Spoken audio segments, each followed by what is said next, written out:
Captain Jake Morrison stood on the bridge of the colony ship New Horizon and watched the stars ahead. They had been traveling for 6 months toward the Kepler 442 system, where thousands of human families waited to build new homes. The ship carried supplies and equipment that would help expand the growing colony on Haven 3. Lisa Park walked up to him holding a data pad. She was his best officer and had served with him for 8 years. Her face looked worried, and that made Jake feel uneasy. "Captain, we just got a message from the Galactic Council," she said. "It came through the quantum relay system. The signal is strong and official." Jake took the pad from her hands. The Galactic Council ruled most of known space. 12 different alien species worked together to keep peace between the worlds. Humans had been part of their territory for only 50 years since first contact. Most of the time, the Council left humans alone to build their colonies. The message began to play, and Jake saw the face of Ambassador Zexithara. She belonged to the Vorthon Empire, and her skin looked like blue crystal. Her eyes had no warmth in them as she began to speak. "Attention, human vessels and colonies. The Galactic Council has made a final decision about your species. Humans have shown too much violence and cannot live with peaceful civilized races. You have exactly 1 galactic standard year to leave all colonies and return to your homeworld of Earth. After this time, we will destroy every human settlement we find." Jake felt his blood turn cold. Lisa grabbed his arm and stared at the screen. The alien continued speaking. "Your species has caused damage to sacred worlds. You have attacked our diplomatic teams. You have taken resources that belong to other races. The Council will not allow this to continue." Images began showing on the screen. Jake recognized some of them from news reports. There was the mining operation on Titan 7 where humans had built huge machines to dig for rare metals. The local Kalari people had lived there for thousands of years, but humans needed the materials for their growing colonies. Another image showed the incident at Proxima Station. Lieutenant Colonel Amy Ross had been in charge of security when Zephyrian ships arrived. The aliens said they came for peaceful talks, but Amy thought they were planning to attack the human trading post. She ordered her fighters to defend the station, and 3 alien ships were destroyed. The final image showed new human settlements in the ethereal zones. These were systems that ancient aliens considered holy places. Humans had found good planets there for farming, and started building cities without asking permission first. "The decision cannot be changed," Zexithara said. "All human colonies must be empty within 1 year. Any humans found after this deadline will be removed by force. This message has been sent to all human worlds and your home government." The transmission ended and the bridge became very quiet. Jake looked around at his crew. They all had families waiting for them at the colony. Many had spent their life savings to buy passage to the new world. "Sir, what do we do?" asked Lieutenant Ben Clark from the navigation station. He was young and had joined the crew because he wanted to see new worlds. Before Jake could answer, the communication system activated again. This time it was Admiral Ben Clark calling from Mars Command. Jake knew him well because they had served together during the Titan War 20 years ago. "All Colonial Defense Force ships, this is Admiral Clark. We have received the same ultimatum that you just saw. Earth Command is working on a response, but for now all colony ships must prepare to change course back to Earth immediately." Jake felt sick in his stomach. The New Horizon carried 15,000 colonists who had left Earth to start new lives. Now they would have to go back to a world that was already too crowded. Dr. Nathan Wells appeared on the communication screen next. He was Earth's top expert on alien species and had spent years trying to build good relations with the Council. "I have been trying to talk with the Council representatives," Wells said. "They will not listen to any arguments. The luminaries say humans are too dangerous to exist near energy-based life forms. The Zephyrians believe our individual thinking threatens their hive mind society. Even the peaceful Kalari support removing us after what happened on Titan 7. Admiral Clark came, back on the channel. "All ships will begin immediate return to Earth. We are starting the largest evacuation in human history. 12 billion people live on 47 different worlds and they all need to come home." Jake started giving orders to his crew. Lisa began calculating a new course back to Earth while Ben prepared the engines for the long journey.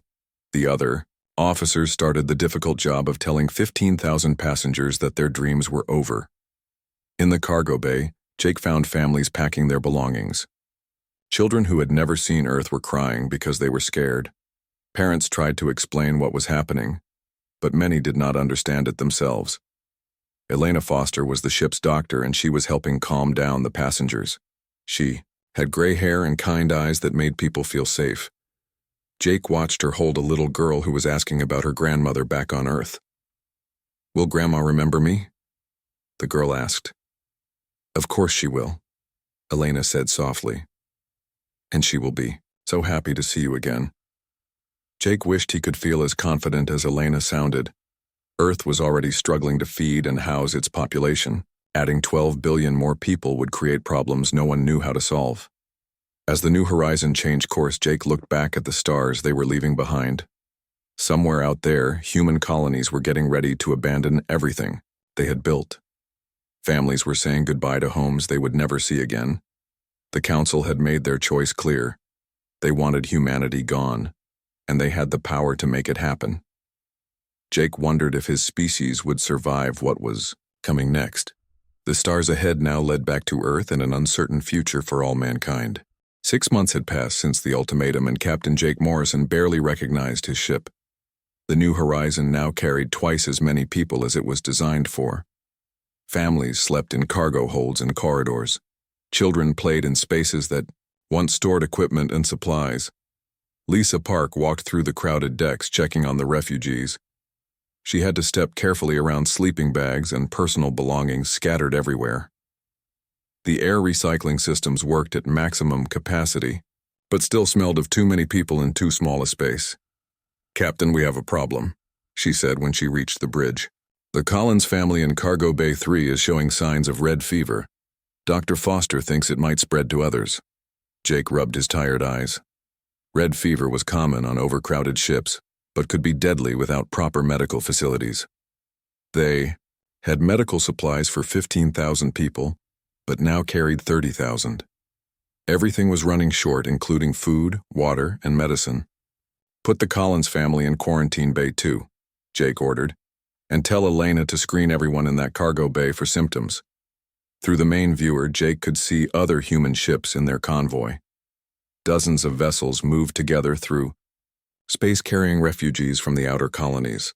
Some were cargo haulers never meant to carry people. Others were military ships packed with civilians. All of them struggled with the same problems of too many people and not enough resources. Ben Clark worked at the navigation station plotting their course back to Earth.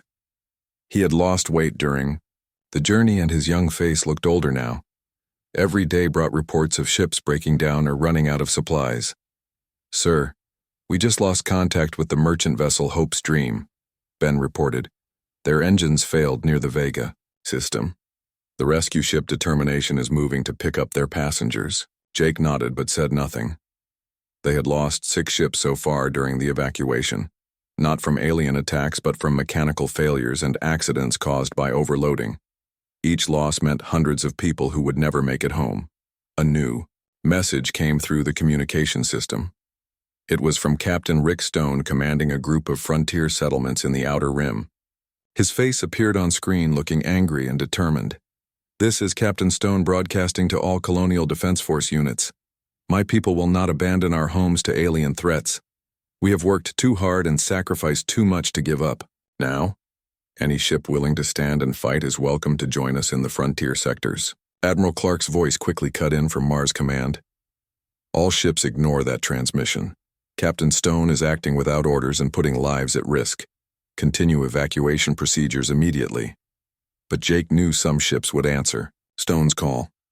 He had served with Rick Stone during the colony wars and knew the man would never back down from a fight. Stone had built his settlement with his own hands and buried his wife in the soil of his adopted world. Lisa showed Jake a new intelligence report that made his stomach turn cold. Deep space monitoring stations had detected Council ships moving toward abandoned human colonies. The aliens were not waiting for the evacuation deadline. They were already beginning to destroy human settlements to make sure no trace remained. "Look at these images from New Plymouth," Lisa said, showing him pictures on her datapad. The Vorthan fleet used plasma bombardment to turn the entire settlement into glass. They destroyed the farms, the houses, even the graveyards where human families were buried. Jake studied the pictures of what had once been a thriving colony of 50,000 people. Now it was nothing but melted rock and ash. The thorough destruction showed the aliens wanted to erase all proof that humans had ever lived there. On Earth, the situation was becoming desperate.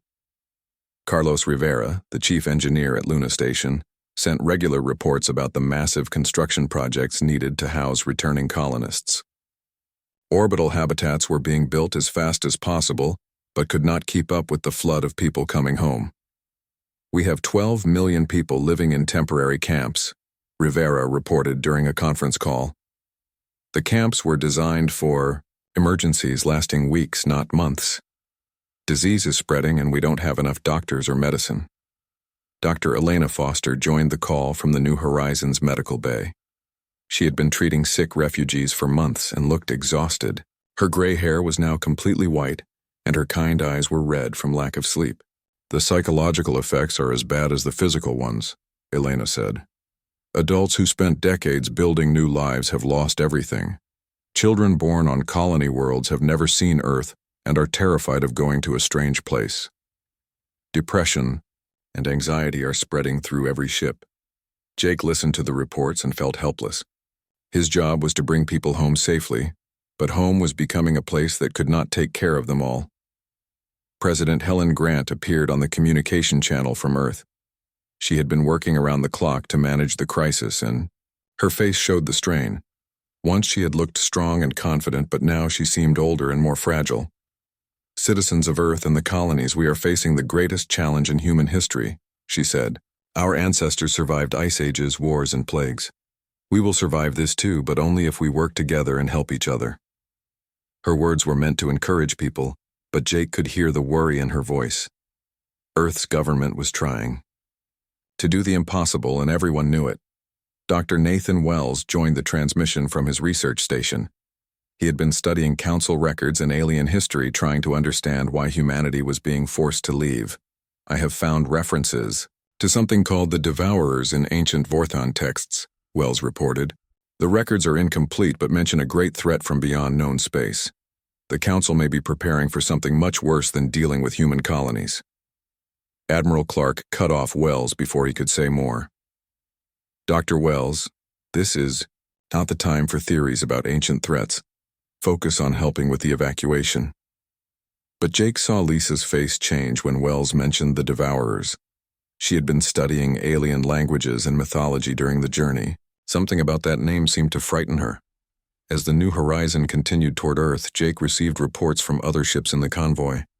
The cargo vessel New Boston had engine problems and was falling behind.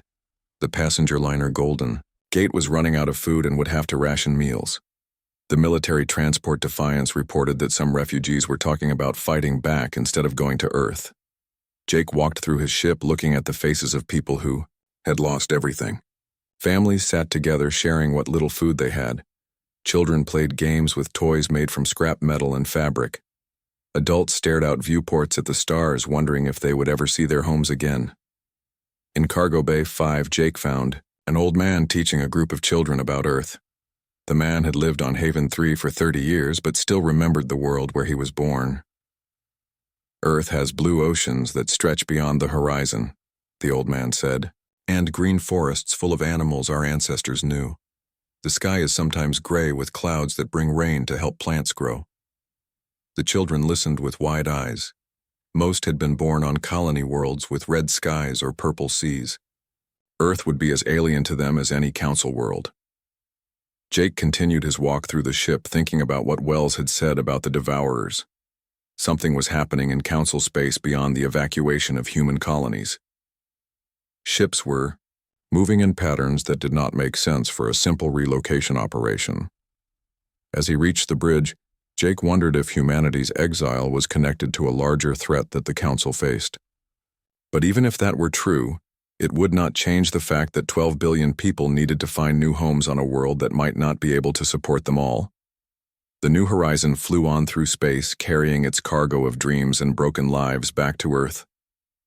18 months after humanity began its forced exodus, something terrible appeared at the edge of known space. Admiral Zexathera stood on the bridge of her flagship watching long-range sensors track an object that defied all understanding. It was not a ship or a fleet, but something alive and massive beyond imagination. The thing called itself the Devourer, and it was hungry for civilized worlds. It measured miles across and moved through space like a living creature. Its surface was covered with organic technology that pulsed and writhed like muscle tissue. Weapons and sensors grew from its body like tumors feeding on the knowledge it had consumed from dead civilizations. Zexathera had spent her life believing the Vorthan Empire was the most advanced species in the galaxy.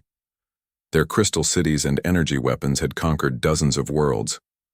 But watching the Devourer approach, she felt fear for the first time in her long military career.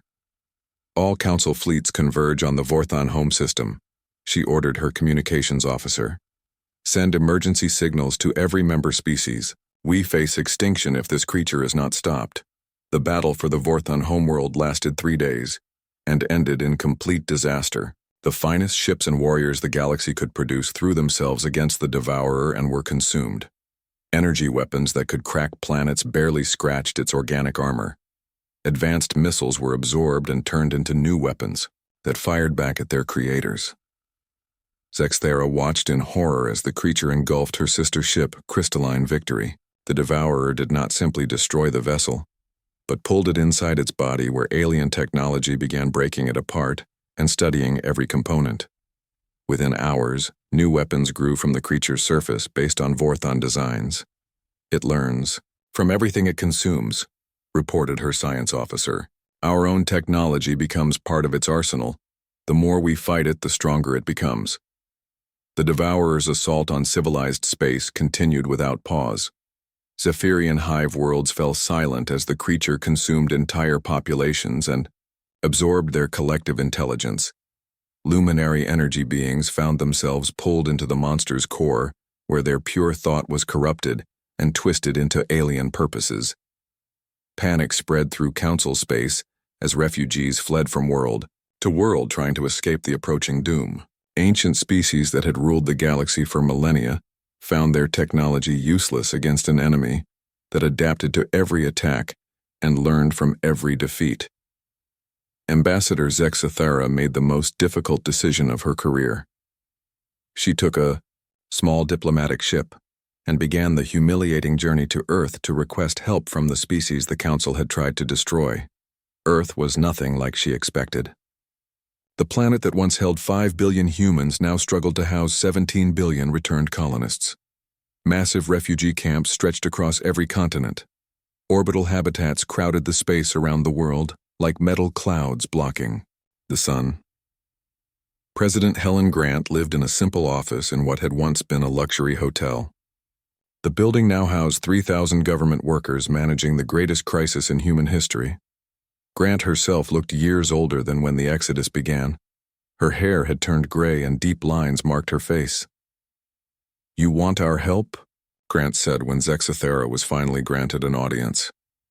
"After ordering us to abandon our homes and destroying our colonies, you come begging for human assistance." Zexathera felt her crystal skin dim with shame. In Vorthan culture, showing weakness was the greatest dishonor, but she had no choice.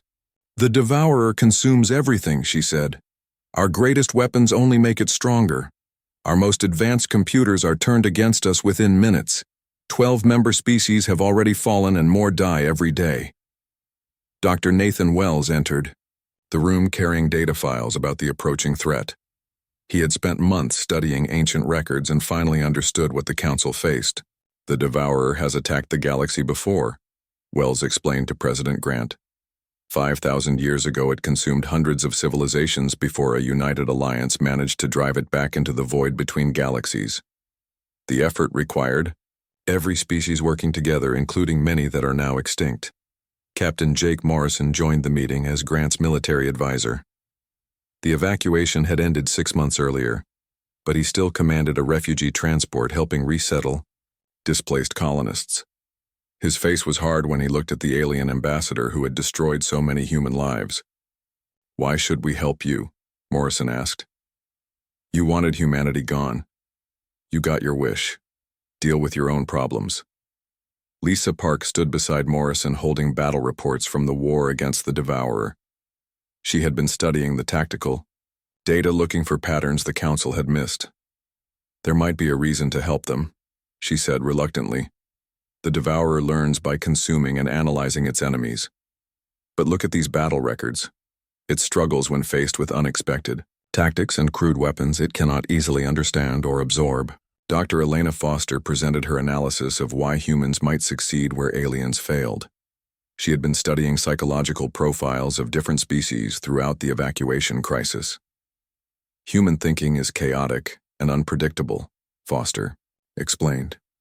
The Devourer's intelligence appears to work by finding patterns and adapting to them. But human psychology is full of contradictions and sudden changes that might confuse its analysis systems. Carlos Rivera joined the discussion with technical data about human military capabilities. He had been working with Admiral Ben Clark to assess what ships and weapons remained after the evacuation. Our technology is primitive compared to Council standards, Rivera said, but that might be an advantage. The Devourer has absorbed advanced energy weapons and computer systems. It might not be prepared for simple projectile weapons and analog controls. President Grant listened to all the arguments, but her expression remained cold. 17 billion humans were crowded onto a world that could barely support them. Unemployment was massive. Food shortages threatened millions. Disease spread through the overcrowded camps. You destroyed our colonies and forced our people to live in poverty, Grant said to Zexathera. Give me one reason why we should risk human lives to save species that wanted us extinct. Zexathera's crystal form flickered as she struggled to find words. In her culture, apologies were unknown, but she had no other choice. We were wrong, she said finally. We feared human unpredictability because we could not control it. But now that same quality might be the galaxy's only hope for survival. The room fell silent as Grant considered the request. Outside the windows, she could see the sprawling refugee camps where millions of humans lived in temporary shelters. These were people who had lost everything because of Council policies. If we agree to help you, there will be conditions, Grant said at last. The Council must formally apologize for attempting genocide against humanity. All our colonies will be restored with full sovereignty, and humans will have equal status in whatever government replaces the Council. Zexthera felt her pride crumble but nodded agreement. The alternative was extinction for every species in the galaxy. Admiral Clark appeared on the communication screen from Mars Command. Behind him, staff officers worked frantically preparing for humanity's return to war. Madam President, our remaining ships are ready for combat operations. It's not much, but we have enough firepower to make a difference if we use it correctly. Jake Morrison looked at the tactical displays showing the Devourer's approach toward the core systems of Council space. In a few months, it would reach Earth itself. There would be no escape for humanity even if they refused to fight. We're going to need Captain Rick Stone and his frontier rebels, Morrison said. They've been fighting Council forces with improvised weapons and guerrilla tactics. That kind of unpredictable warfare might be exactly what we need. President Grant made her final decision knowing it would determine the fate of both humanity and the galaxy. Admiral Clark, prepare all available ships for combat operations. Dr. Wells, contact Captain Stone and tell him we need his people. Ambassador Zexathera, your species will provide full technological support for this alliance. As the meeting ended, Jake Morrison looked out at the stars where the Devourer continued its advance toward the heart of civilized space. Humanity was about to gamble everything on the hope that their chaotic nature could succeed where alien perfection had failed. Admiral Ben Clark stood on the bridge of the battleship Defiance watching the largest fleet in galactic history prepare for battle. Human ships floated alongside Vorthan crystal vessels and Zephyrian bioships in an alliance that would have been impossible just months before. The enemy they faced had forced ancient enemies to become desperate allies. The Devourer had grown massive since consuming 3 Council worlds. It now stretched across dozens of miles of space with organic towers and weapon pods covering its surface like a living city of nightmares. Absorbed alien technology pulsed beneath its skin, while new growth sprouted constantly as it adapted to each attack. Captain Jake Morrison commanded the human wing of the fleet from his new ship Unity. Lisa Park served as his tactical officer, while engineers worked frantically to combine human and alien technology into weapons the Devourer had never encountered. "Our intelligence shows the creature learns through consumption and analysis," Morrison announced to the fleet commanders during their final briefing. "Every time it absorbs a ship or weapon system, it gains new capabilities. We need to hit it with attacks it cannot predict or understand." Admiral Zexathara led the remaining Council forces in an arrangement that still felt strange to her. Working with humans required abandoning the careful planning and precise tactics her people had used for centuries. Human warfare seemed chaotic and wasteful, but their unpredictability might be the key to victory. Captain Rick Stone arrived with his frontier rebels just hours before the battle. His ships were crude collections of mining equipment and salvaged weapons that looked primitive next to the sleek Council vessels. But Stone's people had been fighting impossible odds for years and had learned to survive through cunning and determination. "My fighters will hit the creature from multiple angles using everything we can throw at it," Stone reported to the Command Council.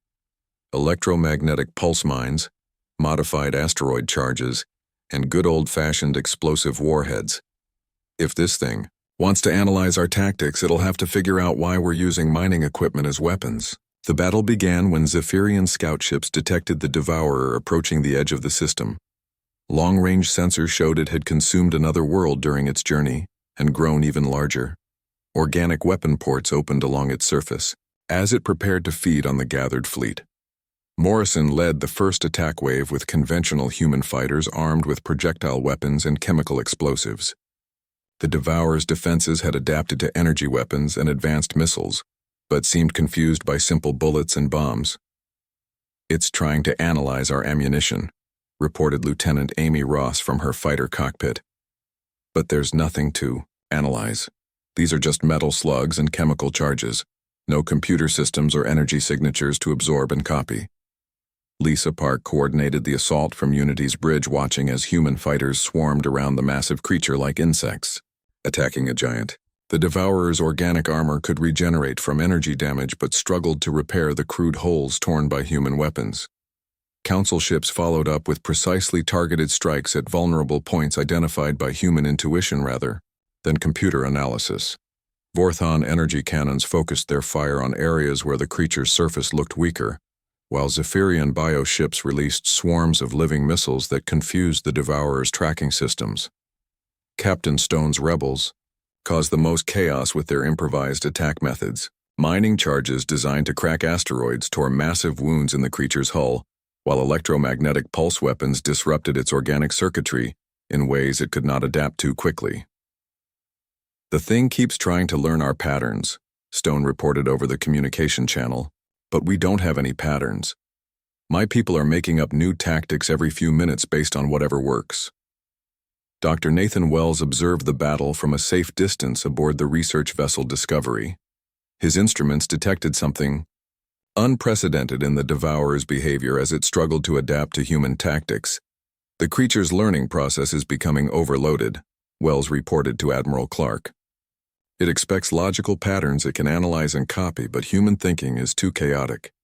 Every time it adapts to one attack, humans switch to something completely different."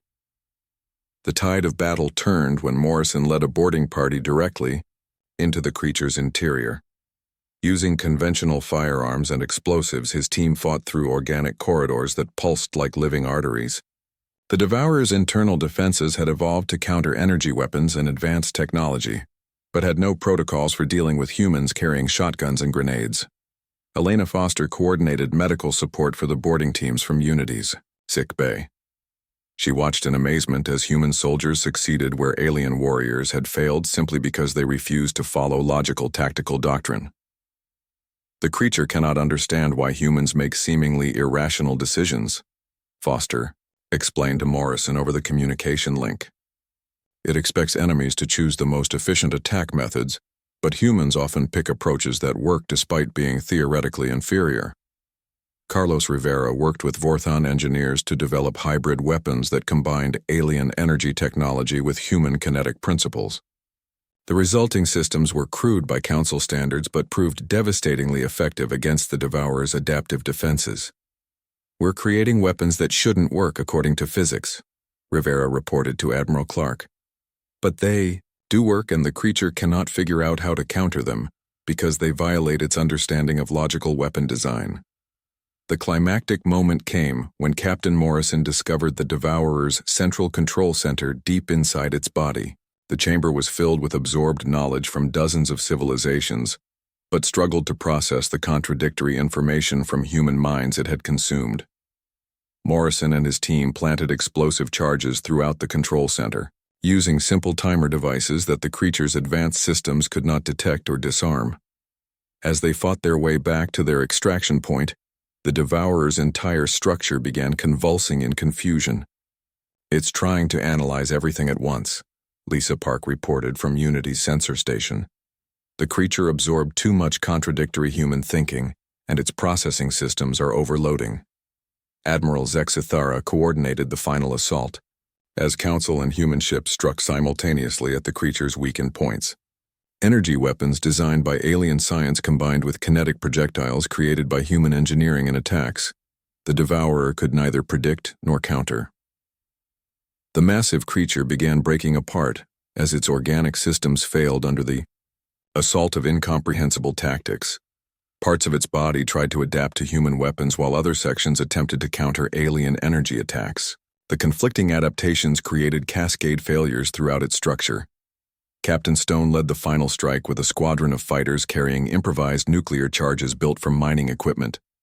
The warheads were crude and inefficient, but their random detonation patterns created damage the creature could not repair or adapt to quickly enough.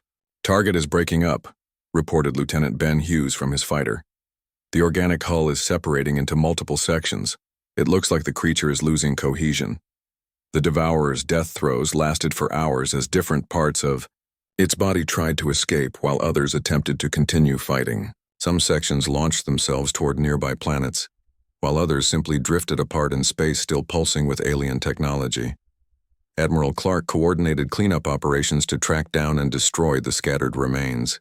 Each piece of the creature contained absorbed knowledge from conquered civilizations and could potentially grow into a new threat if left alone. "All ships spread out and hunt down every fragment," Clark ordered. "We cannot allow any part of this thing to survive and regenerate." Captain Morrison stood on Unity's bridge watching human and alien ships work together to complete their victory. The cost had been enormous, with nearly half the fleet destroyed or damaged. Entire squadrons of brave pilots had sacrificed themselves to give others the chance to strike at the creature's weak points. But they had won through the simple power of human unpredictability combined with alien precision. The Devourer had been designed to learn from and counter logical enemies, but could not adapt to the chaotic creativity that defined human warfare. Lisa Park compiled the final battle report showing casualty lists that would haunt the survivors for years. Thousands of humans had died alongside alien allies who had become friends during the desperate fight. The victory felt hollow when measured against such losses. As the fleet began its journey back to friendly space, Jake Morrison reflected on how much had changed since the evacuation began. Humanity had been marked for extinction, but proved their worth by saving the species that had condemned them. The alliance forged in battle would reshape the galaxy in ways no one could yet imagine. 6 months after the Devourer's defeat, the galaxy struggled to rebuild while preparing for threats that might still lurk in the darkness between stars. Captain Jake Morrison stood in the observation deck of the new Federation flagship Unity, watching construction crews work on the joint human-alien shipyards orbiting Earth. The political transformation had been as dramatic as the military victory. The old Galactic Council dissolved in shame and was replaced by the Galactic Federation, where humans held equal status with the founding alien species. President Helen Grant now served as one of 12 council members representing Earth and its restored colonies. Admiral Ben Clark commanded the Integrated Federation Defense Forces from his headquarters on Luna Station. The new military combined human unpredictability with alien precision, creating tactical doctrines that would have been impossible before the war. Veterans from both sides worked together despite cultural differences that sometimes seemed impossible to bridge. Lisa Park served as Morrison's executive officer aboard Unity, with a crew that included aliens and humans working side by side. The ship itself represented the new alliance with human engineering, combined with Forthan crystal technology, and Zephyrian biosystems creating capabilities neither species could achieve alone. "Captain, we're receiving reports from the deep space monitoring stations," Park announced as she approached Morrison at the observation window. "Long-range sensors have detected movement in the galactic rim sectors where the Devourer originally came from." Morrison felt his stomach tighten with familiar dread. They had won the battle against one creature, but intelligence reports suggested it might not have been alone. The void between galaxies could hide threats that made the Devourer seem small. By comparison, Dr. Nathan Wells had established the Xenological Institute to study the cultural and biological differences between Federation species. His research teams worked frantically to understand how different forms of intelligence could cooperate effectively when facing unknown dangers. "The integration process is more difficult than anyone expected," Wells reported during the weekly council meeting. "Humans think as individuals making quick decisions based on intuition. Zephyrians process information collectively through their hive mind connections. Forthans rely on logical analysis and careful planning. Getting them to work together requires constant compromise." Captain Rick Stone now commanded the Federation Special Tactics Division, with his frontier rebels officially incorporated into the new military structure. His unorthodox methods were studied by alien tacticians trying to understand how human chaos could be harnessed as a weapon. "My people have been training Vorthon officers in improvisation techniques," Stone reported, with amusement. "It's like teaching fish to fly, but some of them are actually getting the hang of thinking without a plan." The cultural exchange programs created unexpected friendships alongside persistent conflicts. Dr. Elena Foster directed initiatives to help different species understand each other's perspectives while preserving their unique traditions and ways of thinking. Engineer Carlos Rivera led joint technology development projects that combined the best innovations from each species. Human creativity merged with alien precision to produce hybrid systems that pushed the boundaries of what was considered possible. "We're creating weapons and defenses that work because they shouldn't work," Rivera explained to a group of Vorthan scientists who struggled to understand his logic. "Human engineering often ignores theoretical limitations and finds practical solutions through trial and error." The restoration of human colonies proceeded slowly as families returned to worlds they had been forced to abandon. Many settlements had been destroyed during the evacuation crisis, but new cities rose from the ruins with architecture that blended human and alien designs. Morrison received regular reports from colony administrators dealing with the complexities of mixed species settlements. Humans and aliens lived together for the first time in galactic history, creating communities that challenge traditional assumptions about racial separation. "The children adapt faster than the adults," reported Governor Lisa Chen from New Plymouth, Allen. "Human and alien kids play together naturally while their parents still struggle with basic communication. Maybe the next generation will solve problems we cannot even imagine." But not everything was peaceful in the new Federation. Old prejudices died hard, and some groups on both sides opposed the integration policies. Human extremists claimed aliens were trying to control Earth, while alien traditionalists argued that contact with humans corrupted their ancient cultures. Ambassador Zex Thera worked tirelessly to bridge these divisions despite facing criticism from her own people. Many Vorthans viewed her cooperation with humans as a betrayal of their crystalline heritage and logical traditions. "Change is never easy," she confided to Morrison during a diplomatic reception. "My people spent millennia believing we were the most advanced species in the galaxy. Learning that human chaos could succeed where our logic failed has shaken our fundamental beliefs about civilization itself." The greatest test of the new alliance came when deep space sensors detected the return of something from the galactic rim. The signals matched Devourer technology, but showed adaptations that suggested the creature had learned from its previous defeat.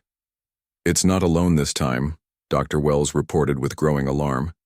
"Analysis indicates at least 3 separate entities approaching Federation space. They appear to have absorbed and modified our tactical data from the previous battle." Admiral Clark assembled the largest fleet in Federation history to meet this new threat. Human ships armed with improved kinetic weapons flew alongside alien vessels carrying energy systems upgraded with human engineering principles. The combined force represented everything both sides had learned about cooperation and warfare. Captain Morrison found himself commanding not just unity, but an entire battle group mixing human intuition with alien precision. His crew included officers from 6 different species all working together, despite fundamental differences in how they processed information and made decisions. "The enemy has studied our previous tactics and developed countermeasures," Morrison announced to his diverse command staff. "But they're still trying to analyze patterns and predict logical responses. We need to be even more unpredictable than last time." The final battle took place at the edge of Federation space, where the approaching entities had begun consuming isolated outposts and research stations. The creatures had grown larger and more sophisticated, but retained the same fundamental weakness that doomed the original devourer. Human fighters attacked in seemingly random patterns while alien capital ships provided precisely coordinated support fire. Captain Stone's special tactics teams used weapons and methods that defied conventional military doctrine, but proved devastatingly effective against enemies that expected logical behavior. "They keep trying to adapt to our tactics, but we're not using tactics," Stone reported with grim satisfaction. "We're just making it up as we go along, and somehow that works better than any battle plan ever could." The victory was decisive but costly, with casualties from every member species of the Federation. The shared sacrifice created bonds between former enemies that would last for generations. Human and alien veterans returned home with stories of courage that transcended racial differences.